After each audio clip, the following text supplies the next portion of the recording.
বড় বড় কিয়ামত আলামত সম্পর্কে হলো 10টি আলামত, এখান থেকে 131টি ছোট ছোট আলামত, এখান থেকে 82টা আলামত আল্লাহর নবী থেকে আজ পর্যন্ত চলে গেছে, আর 27টা আলামত চলে আছে, আর 22টা আলামত ভবিষ্যতে ঘটবে, আর 10টি আলামত আমি আপনাদের সম্মুখে বলি। মুসলিম শরীফের হাদিস, সহিহ মুসলিম হাদিস নাম্বার 7187 নম্বর হাদিস, মোবাইল সার্চ করে দেখবেন। এক নাম্বার হইল দুনিয়াটা ধোঁকা হয়ে যাবে, আন্ধার হয়ে যাবে। আপনারা মনে করুন কত বছর আগে যখন ছোট ছিলাম দুনিয়াটা আন্ধার হয়ে গেছিল না? হয়ে গেছিল তো? হয়েছিল আমাদের দুনিয়াটা আন্ধার হয়ে গেছিল একবারে। এইরকম কিয়ামতের আগে একদিন দুনিয়াটা পুরো আন্ধার হয়ে যাবে, 40 দিন থাকবে। হাদিস আছে 40 দিন। যারা ঈমানদার তাদের জন্য সহজ হয়ে যাবে, আর যারা ঈমানদার না আল্লাহর সাথে মুখামুখি করেছিল তাদের জন্য খুবই একটা মারাত্মক কষ্টের দিন হয়ে যাবে। দুই নম্বর হলো দাজ্জাল আসবে, দাজ্জাল। এখানে কাফের কাফ হাওয়া এক চোখ কানা থাকবে, সে উঁচু লম্বা থাকবে, তার ইজ্জত আর কারিশমা থাকবে, এক হাতে জান্নাত আর এক হাতে জাহান্নাম। আপনাকে বলবে তুই আমাকে মেনে নে, আমরা তাকে মানতে চাবো না, কিন্তু ওই যে বৃষ্টি হয় সঙ্গে সঙ্গে বৃষ্টি হবে, মানুষ মারাকে তাকে জিন্দা করে দিবে। এগুলো তো আমরা বিশ্বাস করে নিব? আমাদের মোদী সরকার যদি আমাকে 1 লক্ষ টাকা দেয় আমরা তার উপরে হয়ে যাবো, ঈমান ধ্বংস করে দিব, আমরা টাকার গোলাম হয়ে গেছি। ওই দিন আপনাকে দেখাবে মানুষ মরা মরা জিন্দা বানিয়ে দিবে, আমি সঙ্গে সঙ্গে বিশ্বাস করে নিব। এরপরে যে পরিস্থিতি দেখতে পারি, কেউ যদি আমাকে 5 লক্ষ টাকা দেয় তুই কোরআনকে পাড়া দিয়া টাকা নিবি, কিন্তু আমরা মুসলমানের বাচ্চা হয়ে আমরা টাকা নিয়ে নেব, ইমানদের কমজোর আমাদের। 3 নাম্বার হলো হযরত ঈসা আলাইহিস সালাম এই জমিনে আসবে 40 বছর আল্লাহর নবীর মোতাবেক, কানুন মোতাবেক, শরীয়তের মোতাবেক চলবে। ইসলাম ধর্ম থাকবে, যত ধর্ম আছে হিন্দু, খ্রিস্টান, বৌদ্ধ, ইহুদি, নাসারা সব ধ্বংস করে দিবে। তাহলে আমাদের একটা ইসলাম ধর্ম থাকবে। ঈসা আলাইহিস সালাম আসবে। 4 নম্বরে ইয়াজুজ মাজুজ। 5 নাম্বার মক্কায় থেকে প্রাণী বাইর হয় কিয়ামতের আগে। প্রাণী আপনার সঙ্গে কথা বলবে, সবের সঙ্গে কথা বলবে, সবের সঙ্গে কথা বলবে। 7 নাম্বার হলো পশ্চিম দিকে সূর্য উঠবে, ওই সময় আপনার তোবা কবুল হবে না, ওই সময় তোবা কবুল হবে না। এখন তোবা করলে কবুল হয়ে যাবে যখন পশ্চিম দিকে তোবা, যখন সূর্য উঠবে আপনার তোবা কবুল হবে না। 7, 8, 9 একটা পশ্চিম দিকে ভূমিকম্প হবে, একটা পূর্ব দিকে ভূমিকম্প হবে, আর একটা ভূমিকম্প হবে সৌদি আরব আছে না, আশেপাশে একটা ভূমিকম্প, সবচেয়ে মার হয়ে যাবে। 10 নম্বর হলো আপনার এমন একটা আগুন আসবে, এই আগুনটা বাহির হবে, বাইরের সঙ্গে সঙ্গে আপনার সবাই হাসরের মাঠের দিকে চলে যাবে। হ্যাঁ জন্য বলছি বাবা, আমরা এগুলা বেঁচে থাকি, দুনিয়াটা করতে হবে, যে কয়দিন বাঁচবে খাইতে হবে, কিন্তু আল্লাহর ইবাদত করতে হবে। এক মুসল্লি 5 ওয়াক্ত নামাজ আদায় করে, সে নামাজ পড়ার পর রিজিক তার সম্মুখে চলে আসে। আরেক মুসল্লি নামাজ পড়ে না, তার জন্য রিজিক সম্মুখে, খাবার সম্মুখে। আফসোস, আমি একটি হাদিস পড়বে আমার বক্তব্য শেষ। আমাদের সমাজে, প্রত্যেকটা সমাজে এগুলো চলে, কষ্ট পাবেন না। বড় বড় কবিরা গুনাহ 60টা থেকে 1 নাম্বার কবিরা গুনাহ হলো সহিহ বুখারী হাদিস নাম্বার 2766 নম্বর হাদিস, দেখবেন গুগল সার্চ করে দেখবেন। 1 নাম্বার হলো আল্লাহর সঙ্গে শিরক করা যাবে না। যুবক, তোমরা আল্লাহর সঙ্গে শিরক করো, আল্লাহ তাআলাকে ছাড়া কাউকে সিজদা করা যাবে না। আল্লাহ রাব্বুল আলামিন বলেছেন সূরা আল ইমরান আয়াত নাম্বার 102, ইয়া আইয়ুহাল্লাযীনা আমানু তাকুল্লাহা হাক্কা তুকাতি ওয়া লা তামুতুন্না ইল্লা মুসলিমুন। তোমরা আল্লাহকে ভয় করো, ভয় করার মতো ওই পর্যন্ত মরিও না যদি মুমিন না হতে পারবা। আল্লাহর সঙ্গে শিরক করা যাবে বলে? করা যাবে? তাহলে আল্লাহকে অন্য সিজদা করেন না। আল্লাহকে সিজদা করব আমি, কোন পীরকে সিজদা করা যাবে না, মাজারকে সিজদা যাবে না, কবরকে সিজদা করা যাবে না। আমাদের মুসলমান মানুষিয়া পীরকে সিজদা করে, মাজারকে সিজদা করে, আপনি কোথায় বেঁচে? এগুলা খুবই আফসোস লাগে, খুবই কষ্ট লাগে। আমরা এক কথা বলবো আল্লাহকে আমরা মানুষকে কেন সিজদা করব? একজন মানুষ মারা গেছে, তার কাছে কিছু পাওয়া যাবে? বলো, সে তো মারা গেছে, কি দেবে তার কাছ থেকে?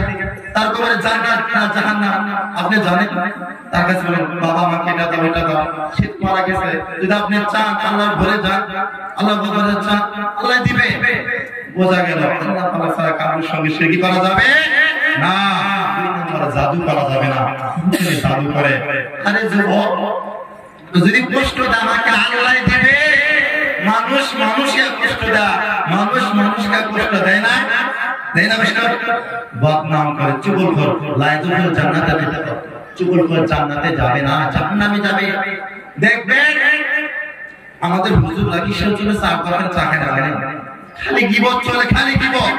এক জায়গায় কথা হারাতে লাগা দিয়েছে, এই গিবতের একটা আমি একটা ছোট্ট একটা কথা বলি। তারা গিবত করে কাল কিয়ামতের দিন, মানে একটা গন্ধ আপনি থাকতে পারেন না, যে গিবত করে কাল কিয়ামতের দিন আপনার দুর্গন্ধ হবে। আল্লাহ নবী শান্তি চলে যায়, গন্ধ বাড়া গেছে, পিয়াস বাড়া গেছে। তারা গিবত করে বিশাল বড় গুনাহ। আপনারা এক জায়গায় কথা আরেক জায়গায় ছেড়ে দেন বাবা, হাতে ধরে বলছি গিবত করেন না। তিন নাম্বার হলো আল্লাহ তাআলা যাকে হত্যা করা নিষেধ করে তাকে হত্যা করিও না। আমরা ভাই ভাই মারামারি করি, বাবাকে মারি, আমরা ছেলেকে মারি, হত্যা করো কেন? আল্লাহ তাকে হত্যা করা নিষেধ করেছে, তাকে হত্যা করতে হবে। আমার নবীকে কেউ যদি গালি দেয়, আমার কেউ যদি গালি দেয় আমি মেনে নেব, আমার বাবাকে কেউ যদি গালি দেয় মেনে নেব, কিন্তু আমার নবী এবং আল্লাহ নামে যদি অপমান করে আমরা মেনে নেব, বলে নেব? আমরা জান দিয়া হইল রক্ত দেয়া হইলে তাকে আমরা হত্যা করে ফেলে দেব। আমার সব্বার নামে তার ভাবে নবী কাকে মানে মেরা নবী নামে কেউ যদি একটু দশি কথা বলে নবীকে বলছি তার গর্দান কেটে রেখে দেয়। আমার নবীর নামে যে কিছু কোন কথা বলে, মানে আল্লাহর নামে যে কিছু কথা বলে তাকে গর্দান কেটে দিবে। আমাকে গালি তো মেনে নিব, আমাকে মার মেনে নিব, কিন্তু আমার আল্লাহর নামে আমার নবীর নামে যে কথা বলবে সহ্য করতে পারে। আমি যেখানে থেকে বেলডাঙ্গা নমস্কার আল্লাহর নামে গালি দিছিল, মুখে বলবো খুবই খারাপ একটা গালি দিছিল। হিন্দুরা যেরকম বিয়া বাড়ি লিখে বিয়া মোবারক, ঈদ মোবারক আমরা লিখি না, ওরা হিন্দু যখন পূজা শুরু হয় দেখছিল আল্লাহকে গালি দিছিল। রাত্রে মুসলমান একবারে বেলডাঙ্গার জমিনে একবার ভূমিকম্প দেখা দিছিল। মায়ের পেয়ে মুসলমান বলছে তুমি আমাকে কষ্ট মেনে নিব। একটি মুসলমান রাত্রে এক বিশাল আন্দোলন, বিশাল মারামারি, বহু তাদেরকে একবার সাথে জমিতে ফিরে গেছে। এর জন্য বলছি আমরা যদি আমাকে গালি দাও মেনে নেব, কিন্তু আমার নবীকে যদি গালি দাও আমরা মেনে নিব। যুবক নিব নিব নিব নিবলা আপনারা রে তাকবীর। চার নাম্বার হলো সুদ খাওয়া যাবে না, প্রত্যেকটি সমাজে বলে খারাপ নেবেন না। সূরা ইমরান আয়াত 103 সামনে দেখে ইয়া আইয়ুহাল্লাযীনা আমানু লা তাকুলু রিবা আদওয়াকুম তাকুল্লাহু লাকুম তুফলিহুন। আপনি একটা মিলে দেখবেন আল্লাহ বলেন সুদ খেও না, সুদ খেও না, আল্লাহকে ভয় করো, আল্লাহকে ভয় করো। আল্লাহ রাসূল সাল্লাল্লাহু আলাইহি ওয়াসাল্লাম তিরমিজি হাদিস, আল্লাহ রাসূল সাল্লাল্লাহু আলাইহি ওয়াসাল্লাম বলেছেন চার ব্যক্তিকে লানত করে, লানত করে। নাম্বার যে সুদ দিবে, সুদ খাবে, লেখবে, সাক্ষী থাকবে। একটু ছোট গুনাহ কি জানেন? একটি শস্য যদি 70টা ভাগ করা হয় কতটুকু বাবা, কতটুকু হবে দেখা যাবে? ছোট একটি গুনাহ যে সুদ খায় তার মায়ের সুদ দেনা করে।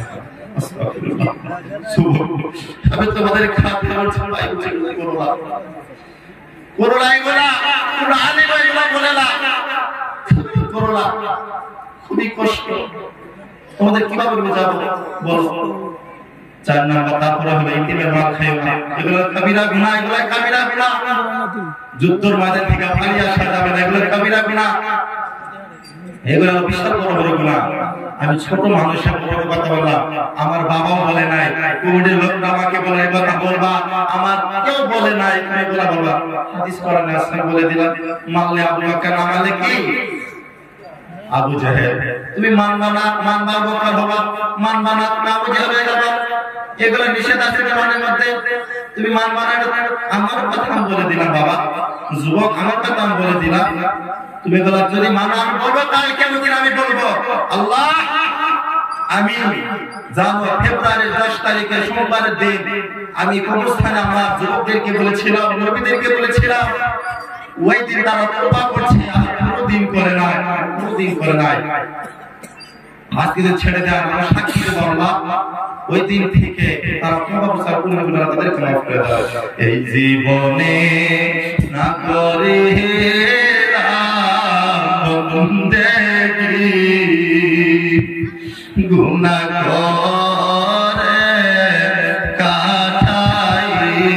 কাটাইলাম জিন্দেগি জীবনে না করিলাম বন্দেগি গুনাহ করে কাটাইলাম জিন্দেগি তওবা করে আবার তওবা ভাঙিলাম অবশেষে খাঁটি তওবা করিলাম তওবা করছি আর তো গুনাহ করব না মাফ করে দাও আল্লাহ তোমার বান্দাদের জীবনে না করিলাম বন্দেগি গুনাহ